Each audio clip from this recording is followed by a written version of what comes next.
we can't edit things. We try not to usually. So, but if we say something top secret and inappropriate, we can. I'm more worried about curse words than I am. Don't worry about that. Yeah. I don't worry about that shit. We're pretty good. There you go. I just let one fly. I broke the ice for you. Nice. Yeah. Turn that into a drinking game while we're doing a podcast. That'd get pretty interesting. That could get dangerous. Agreed. Yeah.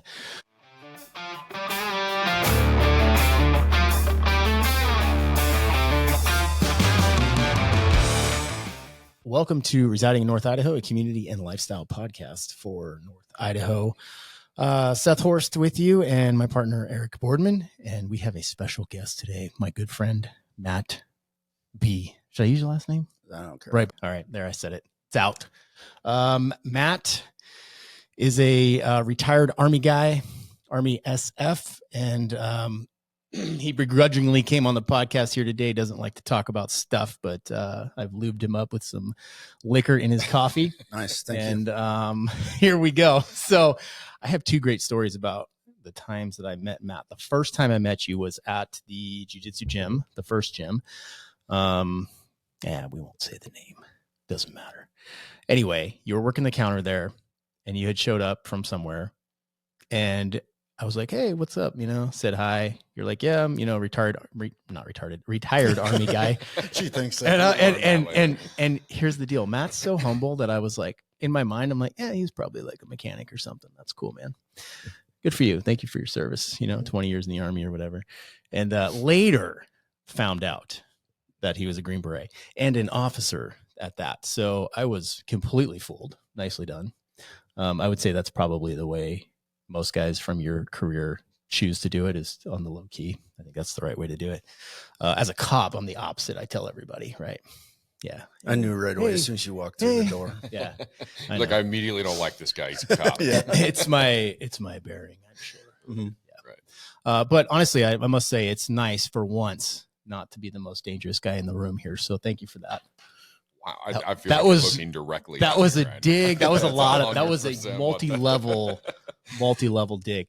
By the way, Seth, you're pretty much harmless anyway. I know. I'm just a crippled old public servant. The other story.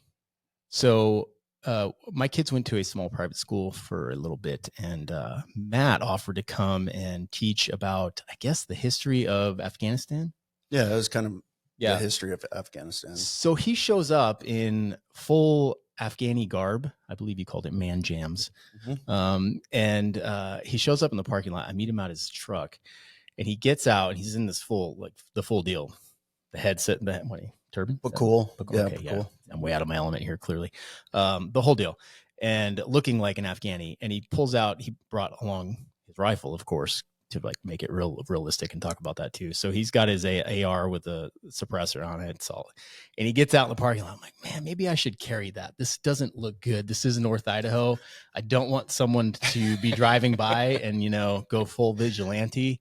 So that was pretty cool though, that you came. He came and talked about, he had a PowerPoint and everything. It was super legit. Talked about the history of Afghanistan, and the kids got to ask a lot of questions about his time over there, and I thought that was pretty cool. But so those are my two stories about you.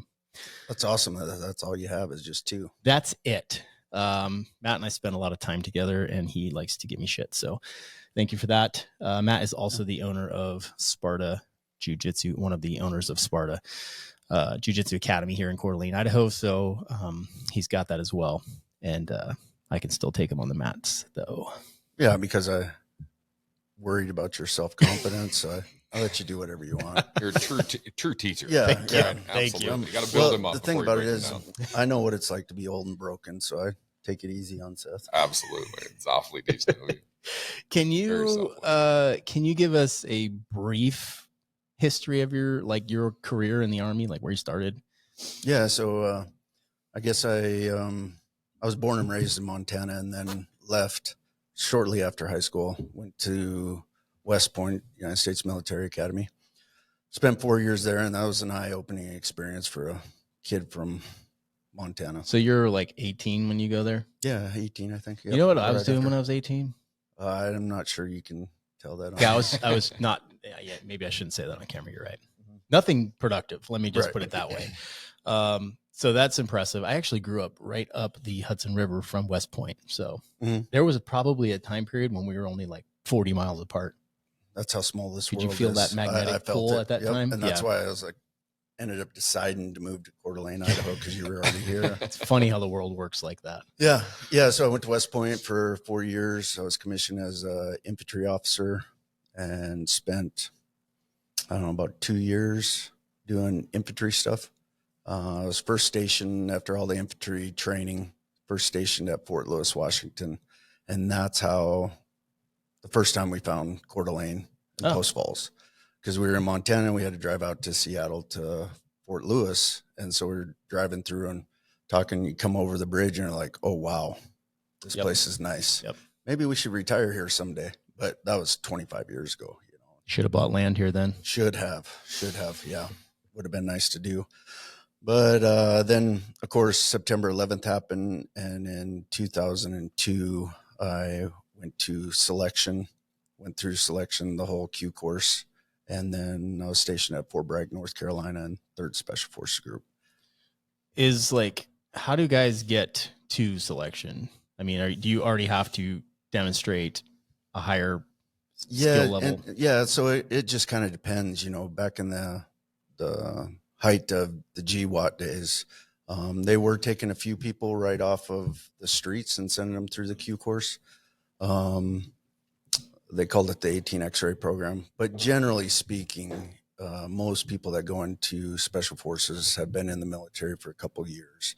And then it's basically filling out a packet, being physically fit, and then you go to their selection. And if you pass, then they bring you back and start training you on how to be a special forces soldier. And, you know, we talked about this recently because I was asking you about your time overseas and deployments, and you were saying, you know, it probably would have been more fun if you weren't always in charge of people. Yeah. I mean, so that's selection, like you go there as an officer. Does it suck even more? No. So, well, the vast majority, when I went through selection, it was all individual.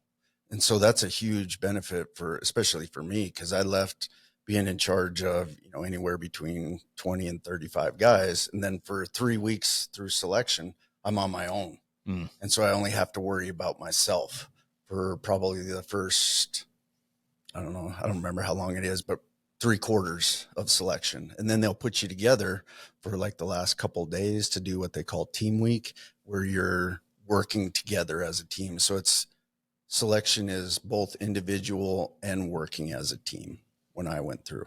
Gotcha. And but that's a huge benefit for me, because it was almost like a vacation. You don't have to worry about the other 30 guys and what they're doing. So it's like, whew, it's nice. So there you have it. If you want a vacation, go to selection. It's a lot less stress. You're not responsible for big groups of people. That's kind of nice. You only have to worry about yourself. I get that. Yeah. Dude. So okay, that was fun. So and then I was at 3rd Group for a few years on a team. Just for those that don't know, 3rd Group is Green Berets. Yep. 3rd Group, 3rd Special Forces Group out of, I don't remember what they call it now, but it used to be Fort Bragg, North Carolina. I think they call it Fort Liberty now, but so, you know, this is time period 2004 through 2007. And for the most part, we're only engaged in Afghanistan. We went a couple of other places, but for the most part, Afghanistan.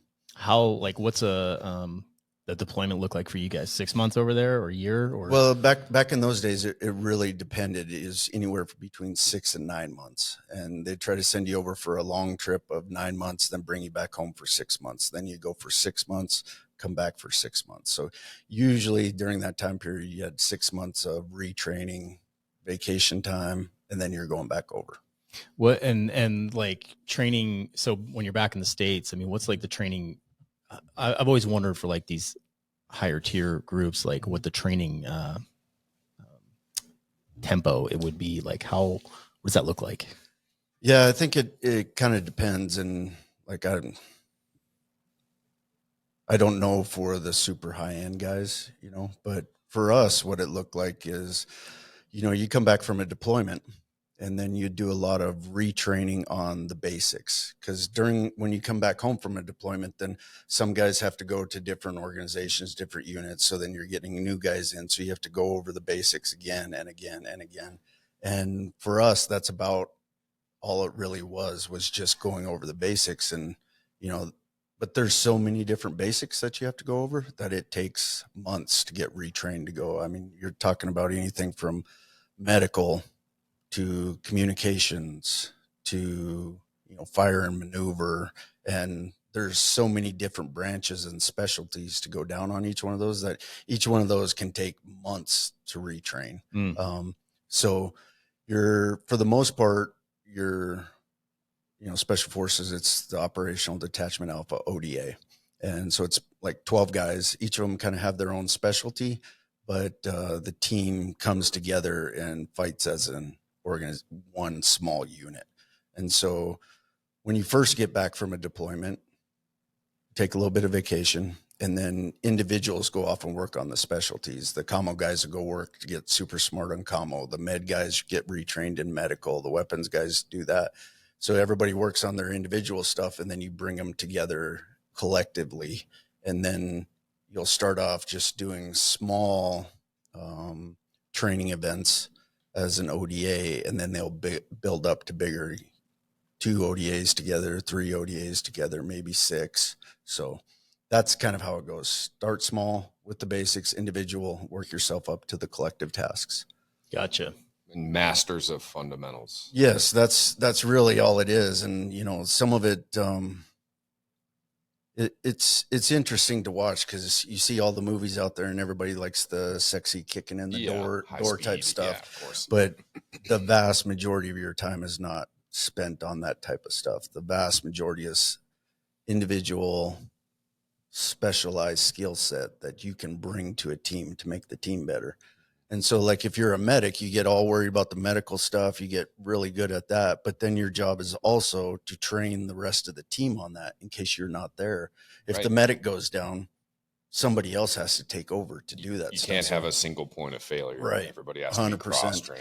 Cool. And the cross-training, I think, is really what makes there's 2 things that I think separate special forces teams from a lot of other organizations.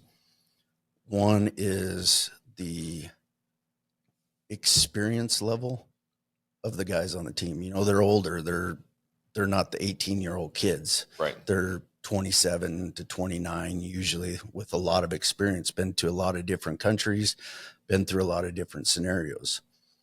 And then the second thing that separates them is the level of cross training. When you teach me how to be a medic, I can replace you. Like, I'm only as good as what you teach me. And so there's a lot of times where you're getting better solely based on the people around you. Right. And so if the people around you are good, you're really good. If the people around you aren't very good, then you're going to be struggling. Well, I think if it's like my job now, the more you learn about the jobs of those around you, the better you get at your own. 100%. Because you have to understand what their role is. And you're like, okay, that's why we do it this 100%. Big picture stuff. Understanding the big picture. Well, I'd imagine if you guys are repping and becoming masters of fundamentals, I'd at least in my very macro level, like a street unit and for law enforcement, right? I know what those guys are. I work with them long enough. You know exactly what they're going to do before they do it. We don't need any verbals. You just watch them and you're like, I know how he's going to handle this. Yeah, 100%. And that's one of the things that I often look at, because I spend a lot of time outdoors, and bringing people to the outdoors is at nighttime when somebody's walking by you, if you can tell who that is just by the way they walk, then okay, now we're thinking on the same page, right? Right. And I see it all the time in the outdoors. You'll take people out and they're not as comfortable at night because they haven't had that experience. They don't understand your pace, your gait, how you lean to the left or right. And that goes back to why our special forces team's a little bit different. It's because of the experience. We've spent so much time together out in the woods. You can hear them moving. You're like, I know this is him. I know this. That's yeah.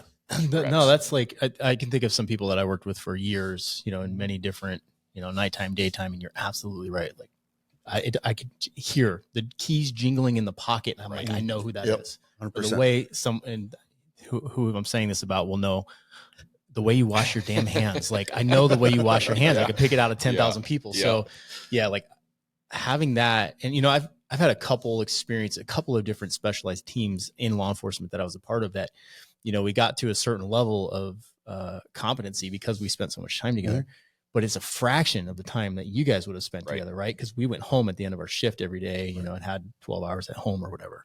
So I can't even fathom, you know, that level of, I hate, for lack of a better term, intimacy. Yeah.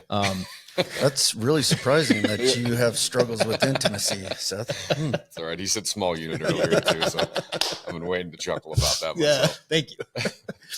Yeah. And then, like, I guess, I mean, not to jump too far ahead, but how do you disconnect from that?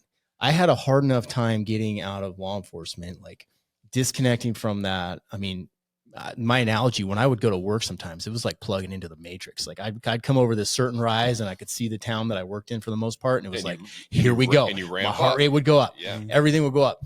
And then disconnecting from that and coming back to a civilian world is hard enough for guys like me. And then, like, that level, I don't even know. Is this a big challenge? I mean, I think it is a big challenge, especially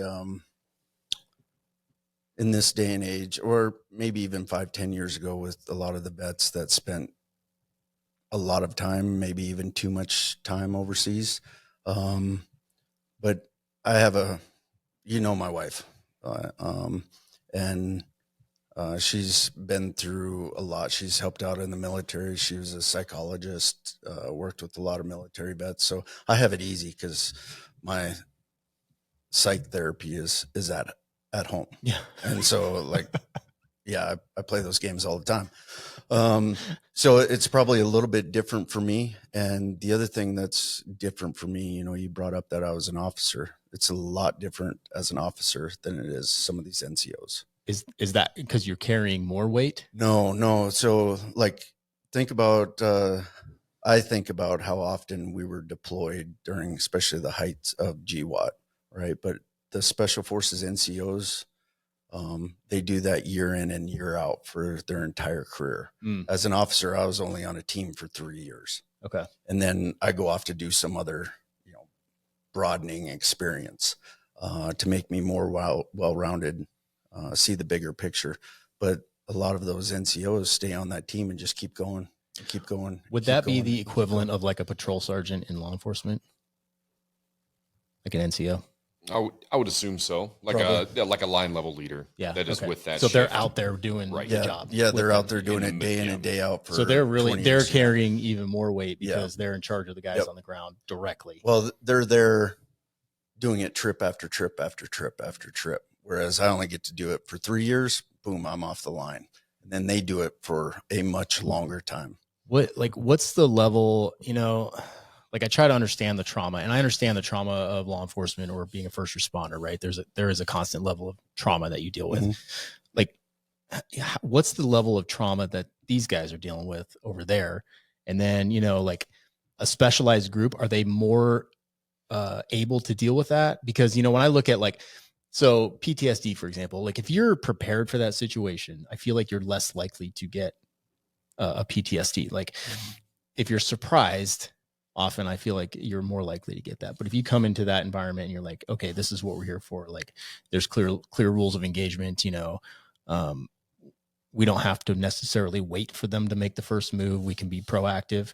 Are they less likely to deal with that? I would argue that they are, but I'm not a psychologist, right? But from what I understand, let you sleep with one, so that counts, right? Yeah, or at least in the same room. Yeah, sometimes if I'm not out in the doghouse. Yeah, and I think a lot of it has to go back to training and experience, right? The higher level that you're trained at, with a broadened set of experiences, the less likely you are to develop that. Yeah, in my personal opinion. I know they've done a bunch of studies on special forces guys and pulling blood and cortisol levels and things like that, but I have always wondered that, like, the top tier guys, when they go, say they're on, running a mission and they're clearing a house, like, are they dealing with, is their heart rate 150 and above, or are these dudes just cool as shit going through this house? I think the ones that are at the tip of the spear, like, they're pretty cool. So are they just built differently? Can you train that, or is that like a... No, I think you can train. Well, I think you can train to reinforce the positive aspects that you want in people. But I think that's also why they do their selections the way they do. And each different organization selects for somebody different.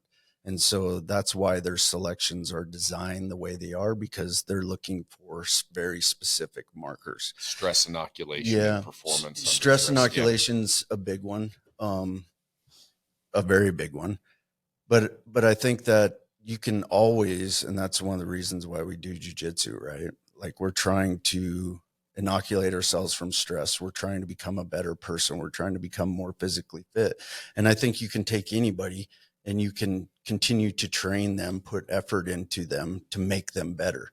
Now, will they be the tier 1 operator? Like, I don't know. I don't know what the secret sauce is to that, but I know that different organizations select for different things. Yeah, it's interesting. Like, I relate it to, the things on my previous job that would get someone jacked up, say like a total mess of a car crash. You know what I mean? You got like patients everywhere. You're dealing with that. You're dealing with traffic, like all of that stuff. And, there are levels to that game too. There are plenty of times that I would go into a crash and I'm like, cool, I got this. I can manage this scene. But I can think of some where I got there and I was like overwhelmed, not prepared for what was going on. But some other dude shows up and he's like, I got this. It's like that level, to the game. Oh yeah. I guess that's the analogy in my mind. Yeah, no. One of the analogies that I think of often is our special forces medics, right? I used to tell everybody that, like, I don't want to go to a regular doctor. Yeah. I will go to a special forces medic. And what I've seen with them is their training is a little bit different, but they are very easy to, they can very easily compartmentalize things. I've seen some world-class medics that, like, all hell can be breaking loose and it can be an ugly scene. And he's the most calm, cool, collected one. He's just like, you do this. And you're like, wow, that is like, I would lose my mind. But, that person was specifically selected for that. And he's been trained to do that. Yeah. And it's not just like this training that's next level by some of the best in the world. The training sets him up under stress. Right. I went to, when you guys are talking about like quality of training, I went to a class put on by the Force Science Institute, and I didn't really know what I was getting into, but it was 3 days of that, but it's all human performance factors under stress. And they break it down with cops on use of force situations all the time. Yeah. But how fast can your brain go from like that immediate reaction to back to that prefrontal cortex to where you can make good decisions? Yeah. And I think that's where the training separates you guys from normal. I'm still in the reserves now. Our training regiment makes me nuts because it's a completely static environment, sitting in a classroom, reading PowerPoints, or even at the range. Yeah. You're throwing rounds of paper. There's no stress. As a matter of fact, they do everything they can to reduce stress. Right. Now, how are you going to take that person and expect to throw them into this unknown scenario and perform? Mm-hmm. Right. We try to do that on our SWAT team. We try to ramp up stress. Everything's competitive and you make it more challenging. So in the real world, your brain's been there before when you run into that. But all that stuff blows my mind. And it's just what you're talking about with your special forces, like make that training harder. Mm-hmm. I imagine your training's still pretty difficult. Oh yeah. I mean, but everything is relative though, right? Like there are organizations out there that look down at special forces and be like, oh, that's easy. Right. And then there's other organizations that look up at special forces and are like, oh man, that's so hard. Right. But like, how do you get to that point? Anybody can get there if they want to. Wow, it's a bat phone. Gosh. Real good. I'm pulling such a Dave right now. There we go. We're good. There you go, buddy. Thanks, Dave. Yeah.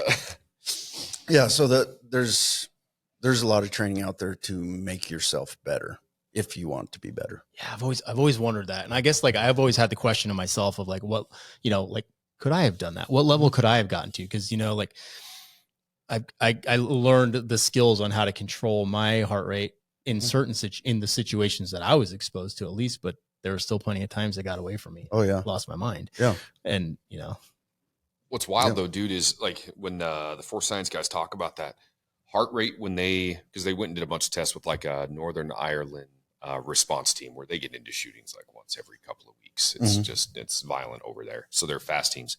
Heart rate did not have a direct correlation to their performance. It's their ability to go back into that cognitive part of their brain where they can respond with a rapid decision, but do it intelligent. Because your heart rate goes up. That's a mammalian instinct, especially under stress when bullets are flying. Yeah. The heart rate wasn't the factor. It was the training level that they'd had before that.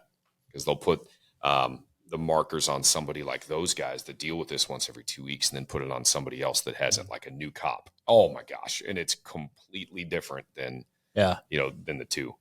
So yeah, it's not as much your heart rate if you put yourself into that scenario, right? It's how fast you can get back to that. And if you've already been exposed to something similar once, right?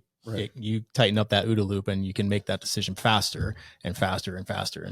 And that's why I tie everything back to the jujitsu, right? It's always a good analogy. 100%. It is because, one, you're doing something that's difficult. Two, there's threat that you could be hurt.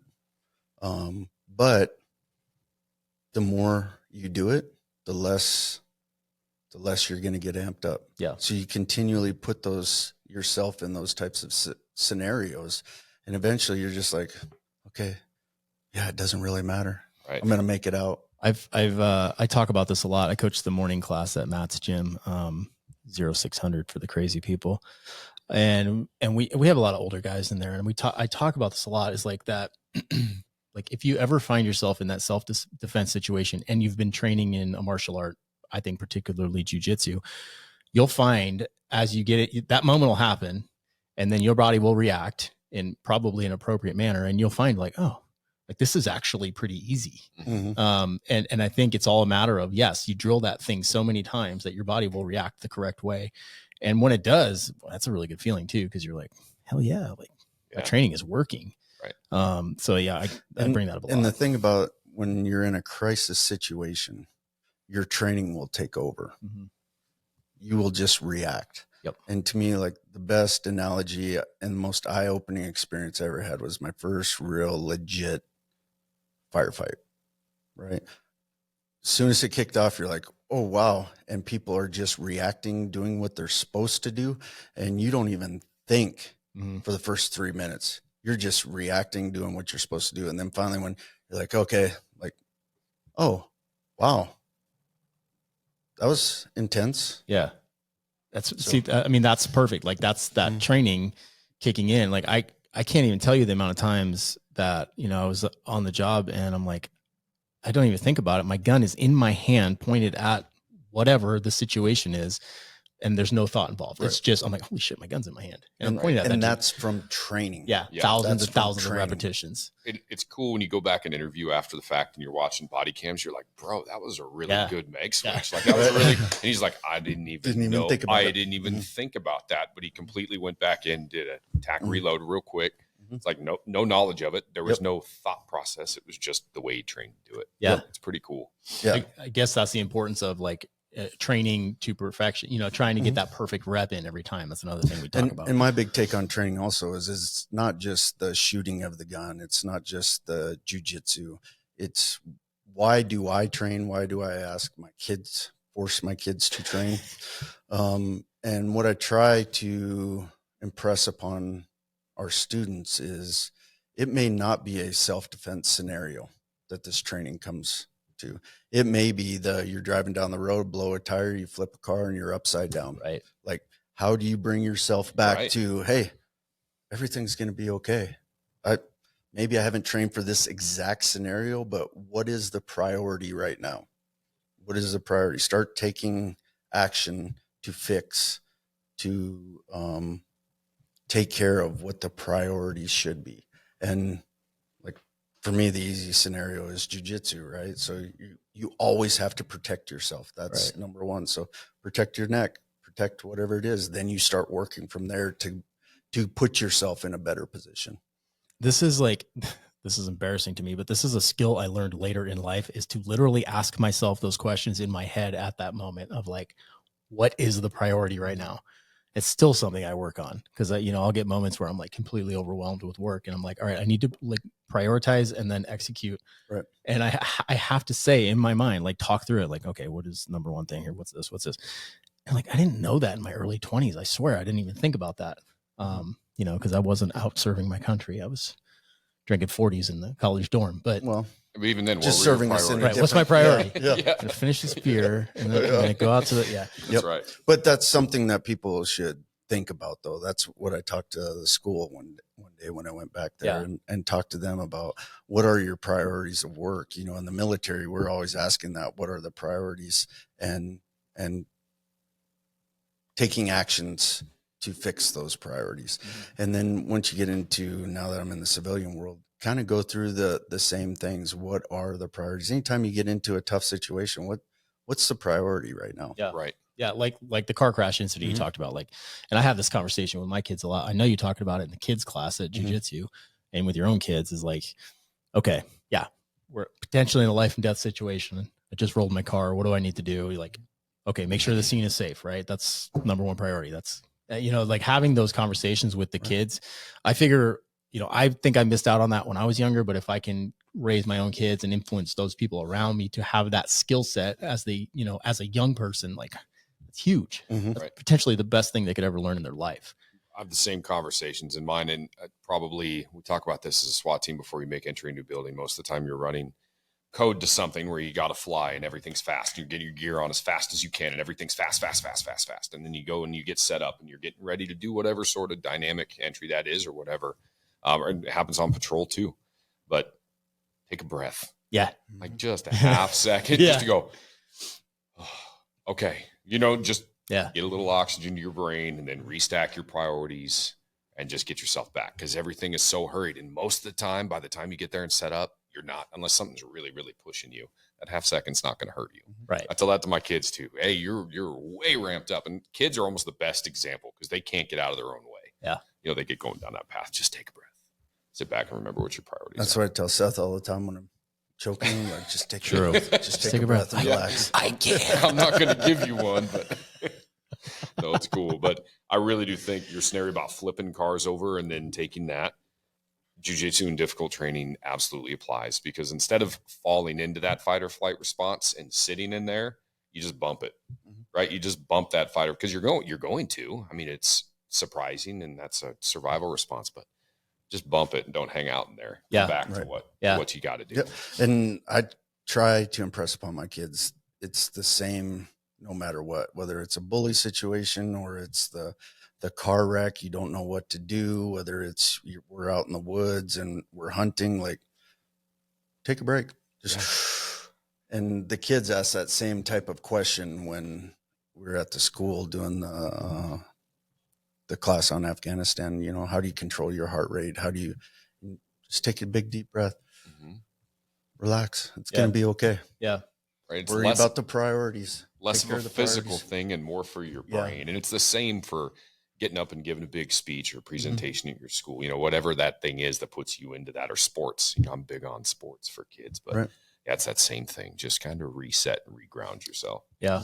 I gotta say it. Cold plunging is really good for that because it creates that panic response as soon as that water hits your chest height or your nuts, either one. But see, some of us learned about cold plunging like when we were 10 years old in Montana and frozen lakes, and I don't have to do that as adults. I did too. Now. Yeah, I don't buy that. I've heard plenty of military guys say, I froze my ass off whatever years in the military. I'm like, good, keep doing it. I know. That kills. Still can't get the gunfighter's guy to come jump in cold water with us, bro. I'm working on it. But so I've been having those conversations about breathing with my kids their entire lives, and they freaking resisted me so much. Like, I don't want. They'd be all mad. I'm like, breathe.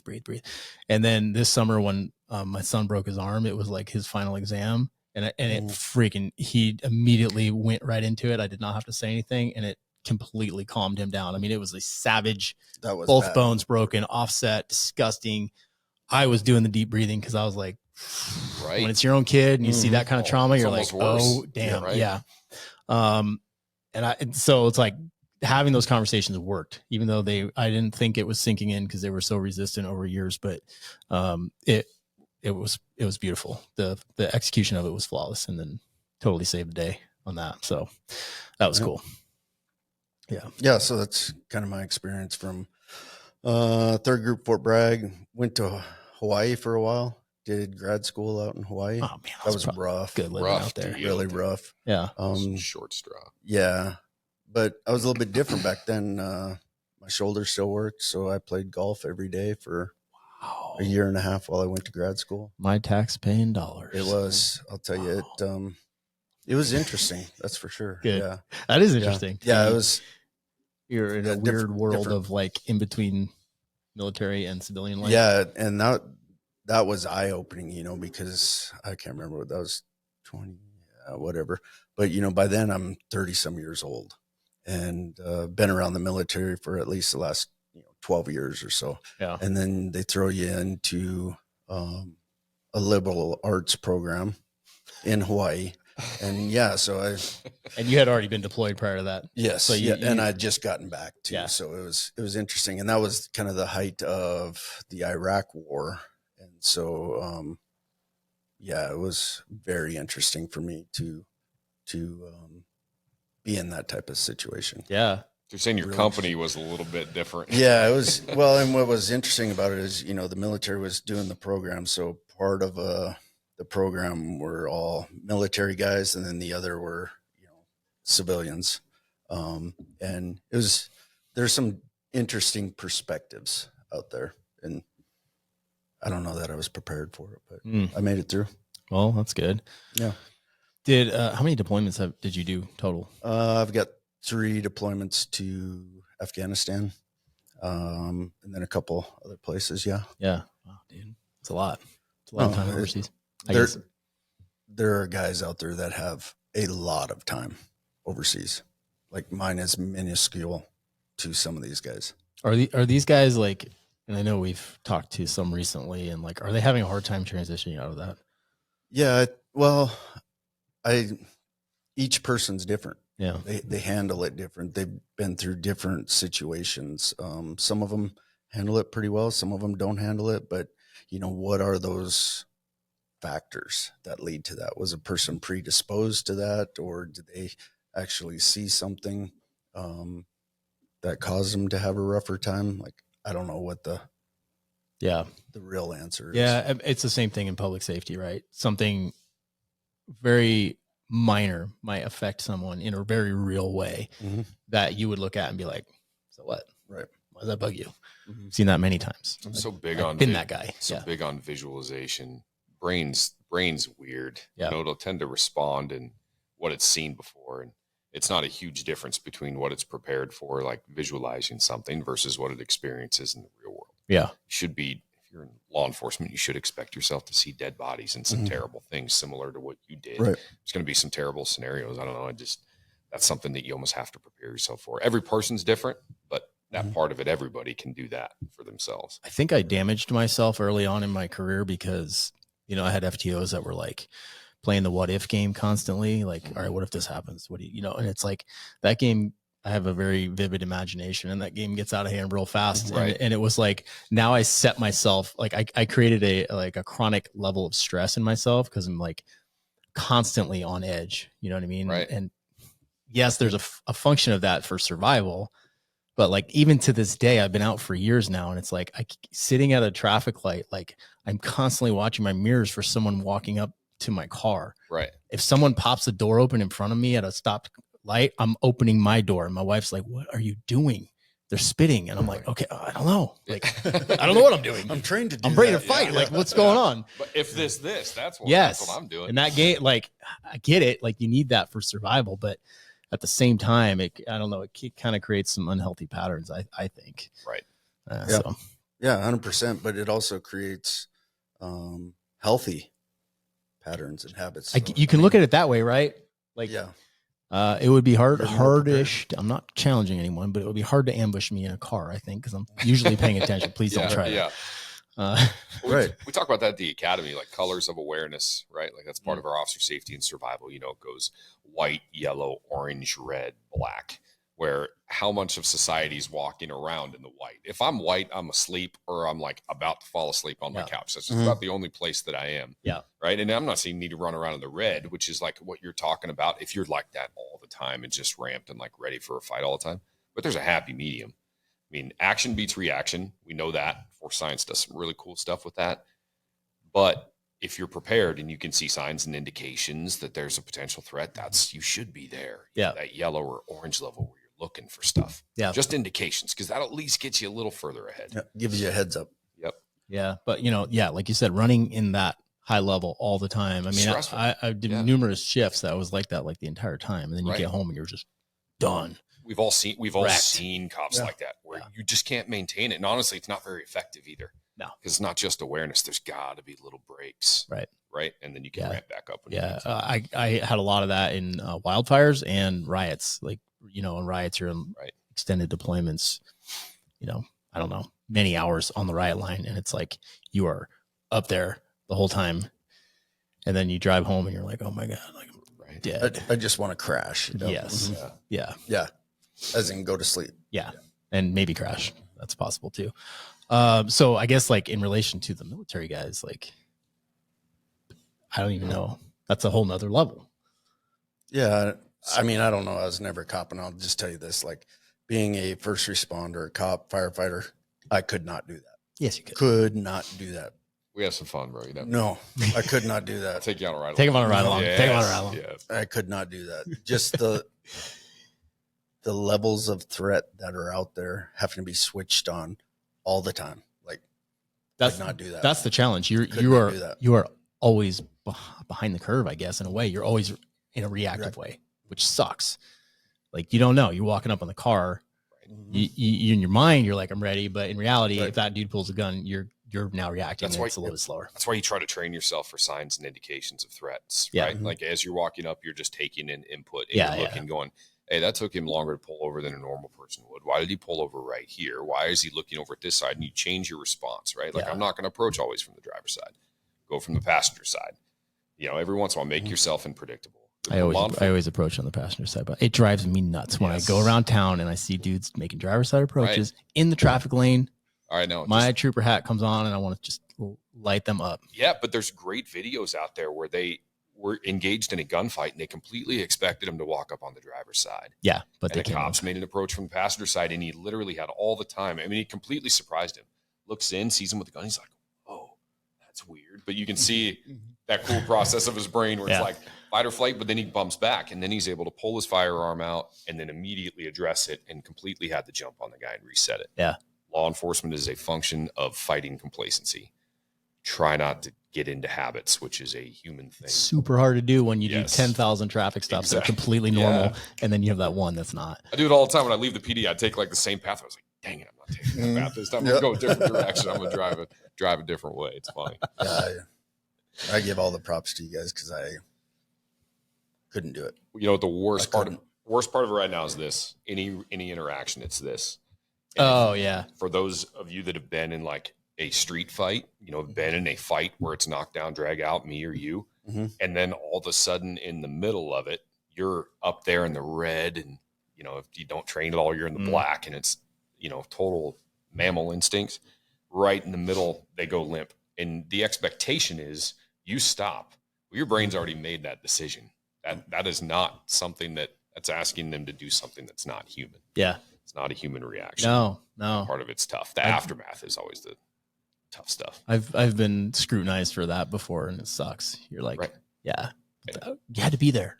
Right. And they're like, oh, he went limp. I'm like, I have my brain. That's why the Force Science stuff was so cool. But my brain didn't even recognize that. It was just survival at that point. But you could. It's just different rules of engagement.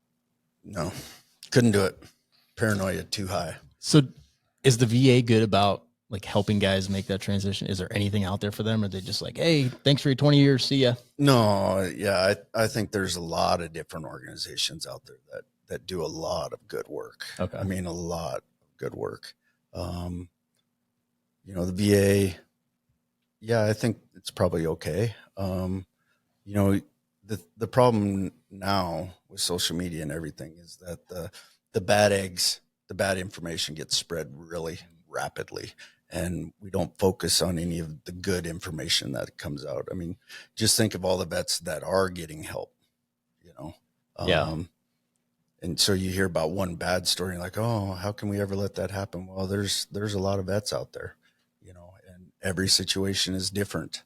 And you also have to seek the help too. You know, you can't just wait for help to come save you. You gotta. But I think that's the hard part for these. You know what I mean? Like, Mm-hmm. guys are, you know, I'm a man. Like, I don't need, Right.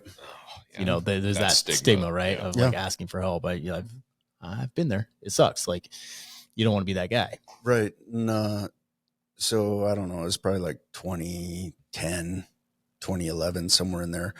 In special operations, we started bringing a lot more of the psych help, whether it's social workers, psychologists, psychiatrists, all that type of stuff, back to bringing them in to help the organization. Right. And at the time I had like, I don't know, probably 125, I suppose, Green Berets underneath me. And my wife had come to 10th group, because by now I'm at 10th group. That's where I spent the last 9 years of my career. And my wife was working there as a psychologist. And what I would tell my guys all the time, because there's a big proponent from the leadership of, hey, push guys to go get help. Right. And what I'd tell my guys all the time is, yes, there's psychologists here. Yes, there's social workers here. If you need help, be a man, go get it yourself before I have to tell you to go get it. And one of the things that why they brought the psychs and social workers to special operations were to help build up their performance, right? Make them perform better. It wasn't just for, you know, the depression, the anxiety type stuff, but you need to be able to help those guys, but you also need to be able to help the ones who don't have the issues, right? Help them perform better. And that's where I wanted us to go more towards, is helping you perform better, not just on if a person has issues, but say, you know, a guy doesn't have depression, anxiety, and that type of stuff. Like, how does he perform better? Keep his heart rate down, change his mental thought processes. Yeah. And I guess you're potentially giving him the coping skills to head that off before it even happens. Then at that point. Yep. And so for us, they brought a lot of assets in, and they reach out to all kinds of nonprofits to help to send people out on retreats and talk about the mental health side of the house.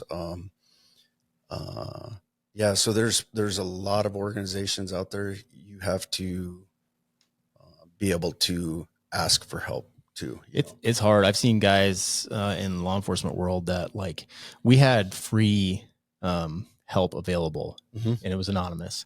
I have seen multiple guys go outside and pay cash to go to a counselor, and so that there was no chance that anybody at the department would find out about it. Yep. It always blew my mind. There's definitely especially, you know, through the beginning of GWAT, there were stigmas out there about mental health.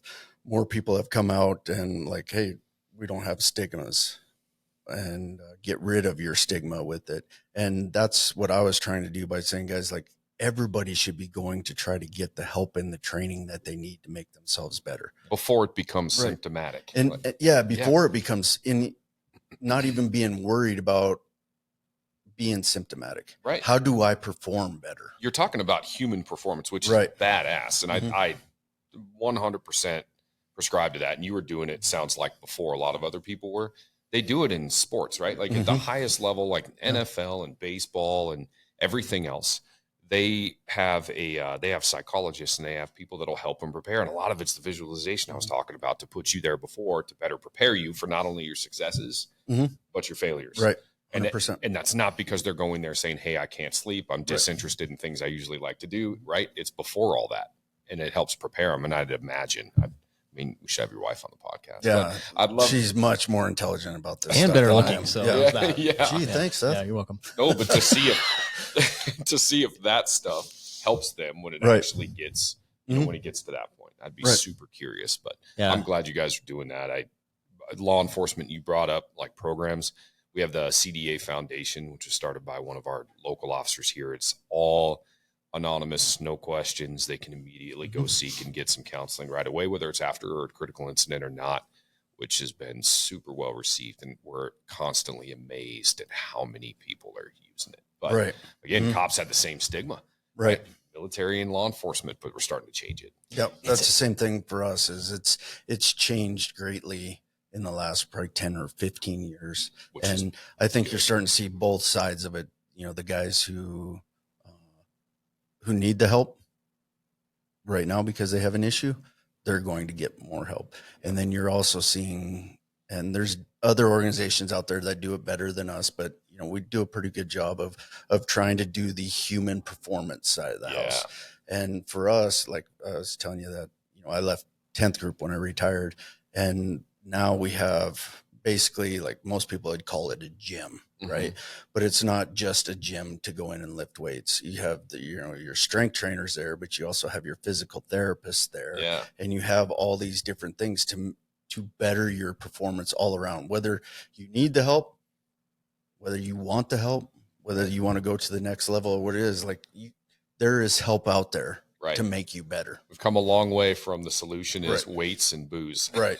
Yeah. Long ways. It's not okay. What do you mean? Yeah. Yeah. I mean, those are two legs of that chair, bro. Don't get me wrong, but you know, like PTSD is sneaky, man. I don't like, and sometimes you can't even pinpoint the incident, but like I had a phase, and I didn't even realize this until years later, but like I would get random adrenaline dumps, and you know, I'd be out like doing FSTs with somebody that was completely code 4 and like a total non-threat in my mind, and I'd get like an adrenaline dump out of nowhere, and then I'm like, oh my god, like it's so inconvenient. Like you're just like shaky because if you can't burn off that adrenaline, now you're stuck with it. Like you can hear it in your voice, your knees are like shaking, and I'm like, what the fuck is wrong with me? Like, and I came up, you know, in my early 20s in the mixed martial arts world. Like I was not concerned about a physical confrontation. I could not pinpoint it, and it was like it took me a long time. Like I had to get off the road for a little bit and work in the office, and like I don't know. I have no like one specific incident that caused that, but it was pretty debilitating, and I didn't ever get help for that, but I probably should have. Oh, you should have got a lot more help. Definitely.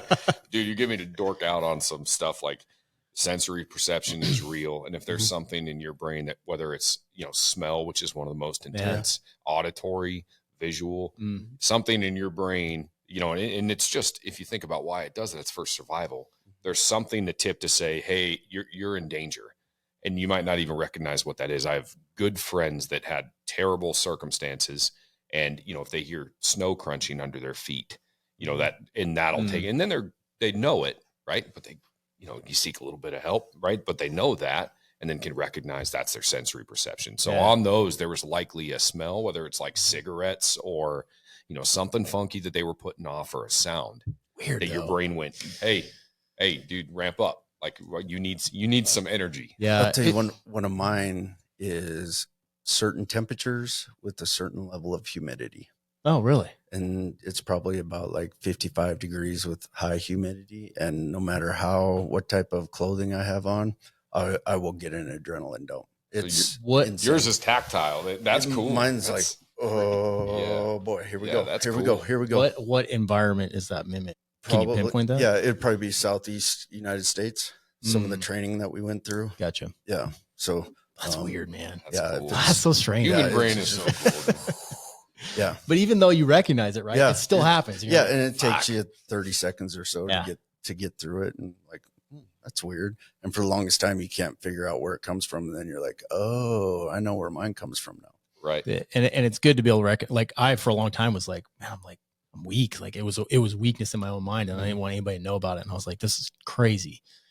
It drove me nuts. Like, yeah. Now we're getting to a stage where it's like, no, you just know it, and you recognize it, you know what it is. Push through it. Now, mind you, your brain might be picking up on something. I tell guys, hey man, trust the hair on the back of your neck. Yeah. That's why you train yourself to gut. establish a baseline for what the average public contacts are. It's humans, but you establish a baseline for what the average law-abiding public, how they interact, how they move, how they look, you know, how they shop, you know, how they get gas, all that stuff, to see if you can pinpoint and teach your brain to go, that's different. That's irregular. And the faster you can pick that stuff up, less likely you are to catch one, you know, to catch that hook to the side of the head that you're not prepared for. Yeah. And maybe that it might come from my years as a bouncer. I've never lost a fight in the highway patrol, but I lost 2 fights on the street, and they were bad, and it was like, ER. So We're not maybe talk about the Jiu-Jitsu Academy and how many loses. that's a different thing. Yeah. So I don't. Maybe it comes from that, but man, yeah, interesting. Well, I just admitted my deepest weakness. So No, dude. That's I just haven't had that happen in a That's long just time. it. That's not a weakness. See, that's where we start. We kill the stigma, Seth. It's not a weakness, Thank you, bro. bro. Well, You're not strong. only that, Thank though, you. I think I try to talk to people about this all the time is self-assessments, and understanding where you're strong and where you're weak at and what you need to do to improve as a person. I think that is one of the things that is key overall for a healthy life is to understand who you are. Yeah. And what your strengths and weaknesses are. Right. Yeah. And I guess like coming up in the times when we did with our heroes as like Rambo and, Conan the Barbarian, it's like, it's hard for a guy to even admit any weakness. Right. Right. But you're right. That is important. And like recognizing, and maybe it's not a weakness, but maybe it's just something you want to work on. Good at. Yeah. Something you're not good at too. Like something that you want to work on. Yeah. But that's life in general though. Right. Yeah. As a kid, you're going through school and you're like, oh, I don't get good grades in math. Well, that's an assessment. Maybe you should work more on your math. And it's the same thing with me every day at the academy. Like my jiu-jitsu is not good. Like I need all around to get better at jiu-jitsu. Or, in the military, I'm super strong at shooting a pistol. Well, maybe my rifle's not very good, but be honest with your self-assessment to work on that. I've seen you shoot a pistol. It was impressive. It was Not almost so as good much. as me. So I was pretty stoked on that. We're gonna have to go do some shooting. We definitely do. We I haven't definitely seen him need with to a get rifle, and I'm assuming Yeah. he's pretty damn good with a rifle. Can't even lift a rifle anymore. But Oh, yeah. Man, I do that, and I know somehow full circle I always come back to like coaching, right? Just because that's where you start to build the blueprints, especially of young men. And I think when you talk about that, and you need to be honest with yourself and how much effort. Mine always comes down to attitude and effort. Those are the 2 things you can control and you can bring. You can't always control like your natural skill set going to that. But if you mess up or if you have a failure or a hiccup, be strong enough, believe in yourself to forgive yourself right away. Everybody else already has. Like when you talk about putting up all those movies or people you watched as kids, it's an unrealistic expectation. Totally. Failure is a function of growth, man. Like that's a part, especially if you're out there reaching for it and driving and pursuing to be the best. It is literally cut it and move on to the next. It's another part of that human performance thing, right? Like just cut it and move on to the next thing. It's cool. That's a hard thing. I hate failing at anything. You know what I mean? But you're right. But And then learning how to like lean into the weaknesses or the places that you need to build up strength. Like I think that's a skill that's probably lacking in the youth of today. And a lot of them is we just avoid displeasure, right? Right. Instead of seeking it out and learning to conquer that. And having a group around you that'll tell you, right? Like having people that you trust that are willing. That's one thing I miss about the military is sometimes over the top, they are not afraid to tell you where you're weak. Yeah. Right. They'll help you identify those things. Now, you get out in this, it's everybody's so touchy. I can't even go tell somebody, hey, you're all messed up. Like you didn't even show up on time and your uniform looks like ass. Like you can't, it's just a different, that takes some adjustment. Yeah. You have to be a little more delicate. Yeah. That's why he's so delicate now. I am rather delicate. Thank you for pointing that out. Right. Yeah. Adjusting. I think jiu-jitsu helps me conquer a lot of the things that we talked about here. Like it helps me with that fight or flight response. It's very meditative for me. That's my time when I'm rolling now. I've achieved at least enough of a level where I can roll without thinking. Right. And then just reaction. And that is like one of the only times in my life that I can truly shut off my brain and just like be in that moment. And that is the power of jiu-jitsu for me.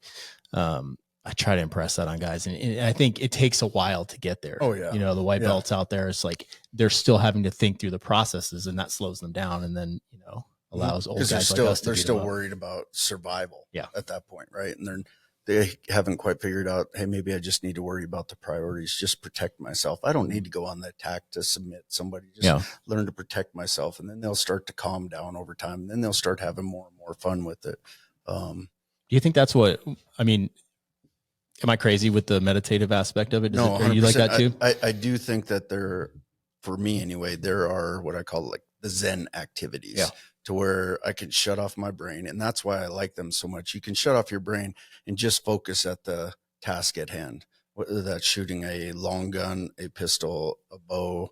You know, for a while for me, it's even golf, right? It's just a repetitive, do the exact same thing every time.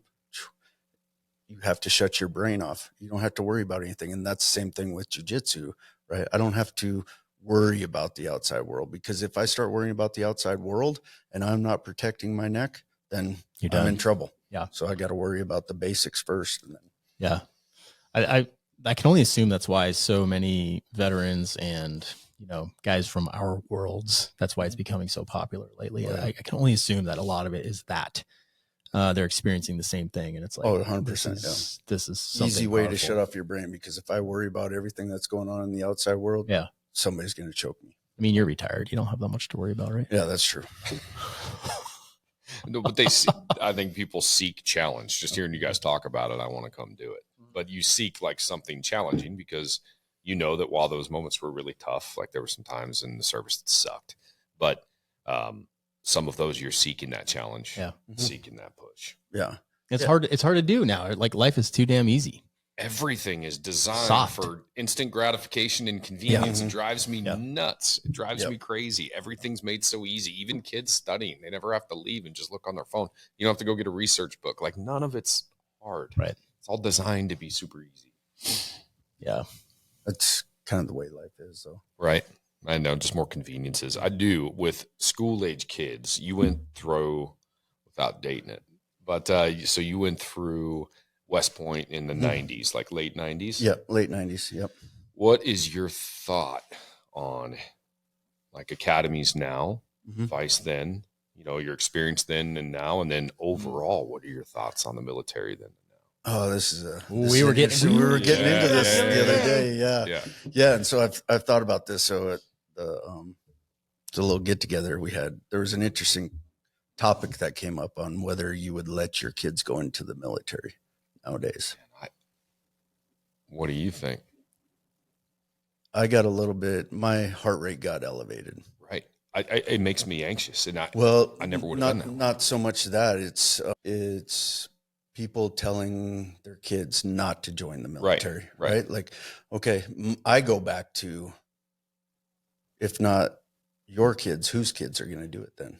That's the question going, to me. Right, they're going. Somebody has to perform the function. And it's the same thing as being a cop. I wouldn't want to do that, right? Would I want my kids to be a cop? I don't know. I want them to do what they're called to go do. Right. I'm not going to force them to be a cop. But if they want to be a cop, you better be the best cop that you can be. Yeah.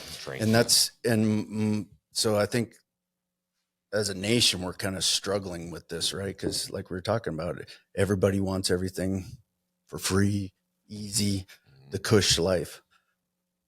Nobody wants to have a difficult life. Well, I don't want my kids to have a difficult life. Well, who's going to go into the military and take on that difficult life then, if it's not my kids? Right. I think it's an interesting conversation. Yeah, it is. And it's like, part of it is like, well, like express this, like, you know, your kids might be better suited. Your kids might be better at it than other kids because of the way they were raised. It's like, if things were bad and someone needed, I don't know how to say this, but like, you know, like if there was a bad situation, like send me, because I feel like I would be more likely to succeed than other people out there. Not you, but other people. And so is that the same thing? Like, okay, you know, my kids have been raised by me, and in this way, I think they're harder than a lot of other kids out there. Like, they might be more likely to succeed. Maybe we should send them. Right. But the military's always seemed to serve this function where, like, I'm all of my son's friends call me the strict parent. We're the strict parents, right? And because he doesn't have certain things and all, we're really not bad. But similar, I'm sure, a certain way, upbringing standards and accountability and things like that, they're important. I learned a lot of those in the military, but the military's always kind of served this function where, for those that didn't have a lot of that, you join the military and you learn some of those characteristics and skill set. And maybe you got yourself in some trouble because you've never used those before. Yeah. I just don't know how much the military's doing that anymore. I think SF communities are different. I hope truly, but man, I don't know. I just don't see that same standard. I mean, anymore. Same thing in public safety, right? We're seeing that new recruits are like not and we're the way they were. And we're kind of lucky here, honestly. We still get like pretty good candidates. We're really pretty blessed, but I don't know. I was curious. That's an interesting conversation. That one got my blood pressure up a little bit, and I see it more of the, if not me, then who? Yeah. And, that's a good way to look at it. And like your family as a whole has served. I mean, your wife retired too. Like both of you did full careers in the military. Like that's not easy. That's not easy on the family. That's not easy on you guys. You know what I mean? That level of service is pretty rare, I think. And so I'm not surprised that that's your mindset on it. Mm-hmm. And like I get it with all these topics that are confrontational. In everything these days are confrontational. You know, there's the side for and there's the side that's against. But I go back to, what's best for the country. Mm-hmm. What's best for the country? Because everybody can have their own opinions in the United States of America right now. Right. If the United States of America doesn't exist, you're not going to have your own opinions. You're not entitled to it anymore. Right. And so I think that is special. I think we have to keep that. And I'm concerned, especially with the recruiting in the military these days, and everything's become so political that I hope that we're able to keep what we have. We need those good Midwest boys and Texas kids going. Yeah. We need them in the military. It's a good friend of mine is a recruiter in Ohio. Do you know the minimum ASVAB score for service now got lowered to a 10 in the last 6 months? What's like an average score for those that don't know? Well, it's up to a 99 is the highest score you can get. So you just need to be able to breathe if you hit a 10? So I was a recruiter in West Palm Beach for a while, and there were very few that were 10 and lower that I came across. I mean, but I guess there's varying jobs in the military, right? There are some that really... Right. When I got in, it was a 35 just to get in. And then in order to have a technical job, you needed a 50. To have anything that was like A school required or electrician or anything like that. 99 a doctor, or is that? Yeah. Well, listen, and I also fully believe you can be smart and not be book smart and vice versa. Right. 100%. Like I scored really high on it and I'm dumb. Right.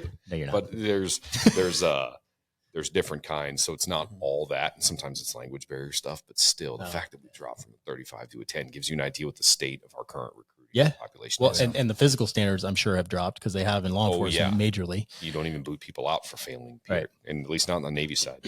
And I mean, you're dealing with jobs that you need to be. Oh, that's there we go. You've made it this whole time without ripping on me being in the Navy.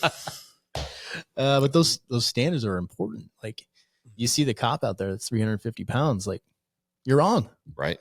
You're not able to do the job the way you should. And I will argue with anybody on that. Go ahead and get mad at me.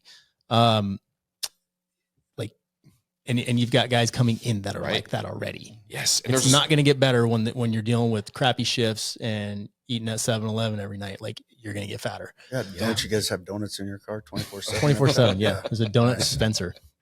No, the last drill weekend we had, I taught a class there and I said that the same thing. Our society has an expectation of people in law enforcement in uniform to be able to perform a certain way under stress, handle themselves physically, be able to handle that fight, look a certain way and be presentable and handle a stressful circumstance. That's an expectation. Military, telling these reservists the same thing. If you're out there in uniform and it's an active shooter situation or something extremely violent, do you think society has an expectation that you'll be able to perform better than the average person? Asking you honestly, do you think you can? Mm-hmm. Do you think we've given you the training to do that? There were a whole bunch that took on, no, then we're failing. Yeah. Right. And that's the way I look at military service. I'm the same way. My son can do whatever he wants. Right. He's just going to be the first one out. Girls definitely. No, I'm just kidding. But no. Yeah. Oh, there we go. That's another great conversation. No, but I really don't mind whatever it is they want to do. But I do find myself trying to recognize the military now. Yeah. Right. Mm-hmm. Just because it seems to have, in our country in general, what our priorities are.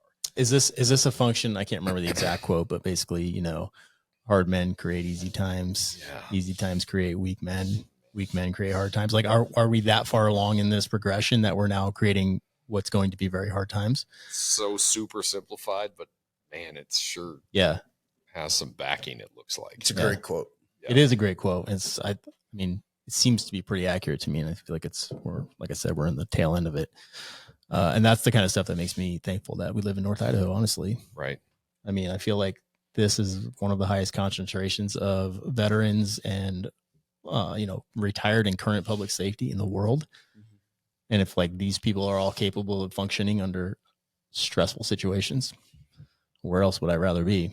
Sanctuary of sanity is what I called it the other day. I'm not saying Idaho won't fall with the rest, but it'll be longer. It'll be a holdout. Yeah. Sure. I mean, we get calls and emails and texts like literally every day from people that are, hey, I'm watching your content. Like, I want to be there. I'm just like you guys. Right. Like, I believe in these same things, these values. Yep. And like, it's like a magnet drawing people here for that, right. Which tells me the state of the rest of the country is concerning. If these people literally are willing to uproot their lives, and we get, I get nasty comments on YouTube that, keep Californians out of here. What those people don't realize is that these people are so committed. They're uprooting their entire life and moving all the way here from somewhere else. Like, that's a huge commitment, and it takes a lot of guts. That's how they're not going to come here and screw it up. Right. That's important to them. And that mentality is how America became America anyways. Yeah. It's like fleeing. I can't raise my kids here. Right. And I get that. And I get that it hurts the home prices, and there are other negative factors in that. But for me to be here and be like, all of these other people are moving here, that like, it's building a strong community. Yeah. And that's, in troubling times, that is more important to me than anything else. We've seen examples of it. Yeah. Yeah. I'm just glad you're here, Matt. Yeah. Oh, I'm sure you are, Seth. Like, you love to make fun of me. I just like when shit gets bad, you can just tell me what to do and I'll be a good little soldier. Yeah. It's not going to get that bad though. No. Okay. We'll be all right. I like to hear that. Yeah. Somebody's got to stay positive, all the time so this is one of the things that Seth and I talk about all the time. Like, Seth's the fun-loving hippie, never gets mad, right? He's always in a good mood, looking forward. And I'm kind of the opposite of Seth. Yeah. And now he's the one like, oh, thanks for being here. I'm like, no. This is where we're each other's rocks. You know what I mean? Like, when I'm kinda having a tough day, Yeah. he balances me out. Yeah, that's good. Yeah. It works out well. You guys need to get matching tattoos. We should. I wish I knew we were wearing. No, or maybe a yin and a yang. There we go. That's better. Well, I have hair. Yeah. Wear a baseball hat. He's kind of the opposite. There we go. That's true. Yeah, we're good. But we do balance each other out. And what's nice is that we can sit down and have conversations like this. That's important, right? Yeah. I really cherish these type of that's why I love podcasting so much, because I get to have these conversations. Like, when you put these on, there's no other distractions other than your phone. But one time. Just kidding. One time. Dave's the worst. Yeah, but like, to be able to have this unbroken conversation about things, it's like, it's amazing. I'm super thankful to have these opportunities. Yeah, same. I wish we had more time so we could have more I do too. These conversations. It seems like every time we just get started, he's like, I gotta go. Oh, Gotta yeah. go. Oh, he's been all over it's gotten nuts in the last nuts. couple weeks. Nuts, good way. Nuts in a good way. Yeah. I'm gonna keep saying nuts in a good way. It's I strange. There's your submarine joke. I gotta work on finding some better balance for sure, but I'll get there. It's a process. But we all go through those struggles, so right. It's the ebbs and flows of life, the highs and the lows. I'm glad you're busy. I don't have to deal with you as often. That's true. It don't bother you when I'm busy. Yeah. I don't call you with It's also the passion of building something, and that can like reach out and grab you. And it's fun. It is fun. You get a lot of. At the end of the day, it's all about dopamine. Truly, right. And that is a struggle to build something that lasts. Yeah. It's a struggle. I mean, you see it oftentimes. Everybody wants to cuss the big businesses or the small businesses, depending on which side of the spectrum you're on. But you have to take your hats off to the guys that are starting something from scratch and building it with no guarantee. Right. You're with risking only risk. Absolutely. Only risk.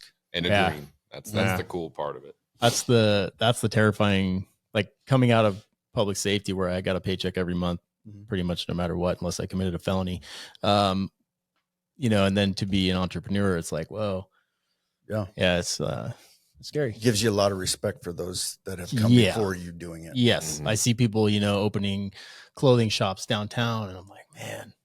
Yeah, our new restaurant. Yeah, a restaurant. That's like Yes. one of the hardest businesses. I'm like, Yes. how do you have the balls to do that? Right. Good for you. Like, Well, it's like the guys over at North Idaho Archery and what Yes. they've been able to do too. Yes. Like I give them all kinds of respect. Like that is difficult. right. You know, one of them moved halfway across the country, and then, you know, creating this team and then building this dream that was, it's like, Yeah. you don't know it's going to work. Right. And There's no guarantee. And those who aren't involved or don't see it, you don't understand the struggle and the effort they've Yeah. had to go through to build it up to what it is. Well, and both of them gave up a sure thing. Yeah. And one of that was deputy of the year prior. And he's like, you know what? This All- ain't for all me. three of Yeah. them. Yeah. Yeah. It's not for me anymore. I'm out. Mhm. That takes a lot. Right? Yeah. Oh yeah. Takes a Yeah. lot. Like I go in and visit with them like every 2 or 3 days. And what's awesome to watch is them go through some of the same struggles that we went through. And you're like, oh, and you want to be able to give them sound advice, but you also don't want to take away from their experience and where they want it to go. So it's kind of walking a fine line when you see somebody starting something from the ground up. Yeah. Everybody wants to sit on the sidelines and, hey, you should do this. Hey, you should do that. Right. Okay. Put some skin in the game. Yeah. Yeah. Put some skin in the game. I think that's such a I say this respectfully, I'm speaking of it of all. That's such an old guy thing. Yeah. Where it's like, I could give you, I might be able to give you like this tool and fix this, correct this one thing. But a lot of ways, that's just giving you a fish, man. That's Right. not teaching you how to fish. Right. Right. Mhm. So some of those struggles you really have to do. It's that way with new cops sometimes. It's Mhm. like, man, you're just gonna have to figure that one out. Yeah. Like truly, because I'm not gonna rob you of the opportunity. Of the experience. Yes. Yep. I'm not gonna take that away from you. Sometimes that's just interpersonal experiences. I'm not gonna rob you because we kill our kids with our current regiment where they don't learn interpersonal skills. Yes. Like, no, man, I'm not going to fix that for you. Yeah. You go. That's fix the hardest that. thing in parenting. Yes. Hardest thing. Go fix that yourself. That's one of the hardest things in life in general. Yeah. Interpersonal skills. Yeah. See it on day in and day out basis. Yeah. And going back to jiu-jitsu, it will help teach you interpersonal skills. Yeah. You can't get any more personal than that. Well, not only that, but like, you know, Temperature check. Well, you Yes. can't. Yeah. well, you have a lot of different, I mean, somebody's trying to choke you, right? So you're going to get upset. Yeah. You know? And you have these high-end athletes that come in, but they don't understand the techniques yet. And then they get upset, right? Because they're getting beat by a, 48-year-old former cop. And they're Not like, that oh, old. I should have. Not that old. Yeah. Okay. Yeah. Exactly. And so that's a humbling experience, and how do you deal with that? And then you also have the other side, the kind of the black belt side on, they're just kind of out there toying with people, but how do they build that person up through interpersonal skills so that it doesn't make it look like, oh, you're just weak, because people do that to me all the time, just come in and beat on me, but they're like, oh, thanks. That was a great roll, and you're like, dude, I just about died. Why is this guy thanking me? Yeah. Right. So, Yeah, I think, and you're right. Like sometimes I push the newer guys just to test that boundary, right? And see how they react. Can I get an anger response? Right. And then can we deal with that? Like you got to teach them how to manage that. right. So that doesn't happen. Right. Because the high level guys, you're right. Yeah. It's the same in the mixed martial arts world, right? Like thinking way back in the day, sparring with some dude, like the scariest dudes, no emotion, they're just chill. And I imagine, from your world, same thing, like the guys that are like so calm and don't have that emotional, like anger response Right. and can just function right through it. Like those are the dudes. that are And terrifying. sometimes, maybe you need to have an anger response. True. Yes. When That may when's the drive you. appropriate That may time. drive you over the crest of whatever Anger- real challenge you have. Anger, Yes, yeah, anger is a horse you can ride out of some tough situations. it's a great way to put it, dude. If you could control it. If Right. you can control it. I'd tell it to he is yet to Yeah. control his, but we're working on that, Yeah. right? You steer that in the right direction. It can be. Yeah, that's a good point. Yeah.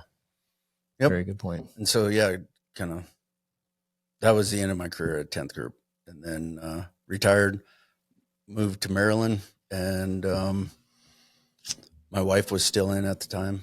She was working at a DC, and then we ended up moving out here. shortly after in 2020. So And that's we've been when we here for a met. while. Yeah.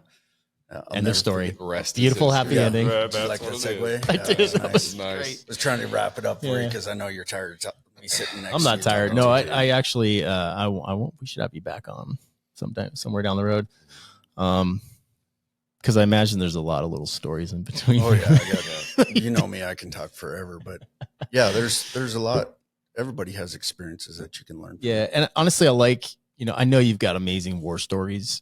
I've heard a few of them, but I like how you're coming from a higher level here of like, the 40,000-foot view or the conceptual view of these stories, and like how, you can tell the one story and it's cool, but you can also tell me the concept, and then I can grow from that. I can learn. Right. I think there's more value in that. Yeah, I think Same as jujitsu, actually. Yeah, imagine that. Oh man, another analogy. But yeah, I think that's a big key of what I try to do is have that perspective of there's more indicators, more the situations always aren't black and white, Yeah. right? So you got to be able to step back and see, okay, what's really going on, whether it's the interpersonal, whether it's my own demons, whether it's your demons, what is shaping this picture and what's shaping the relationship.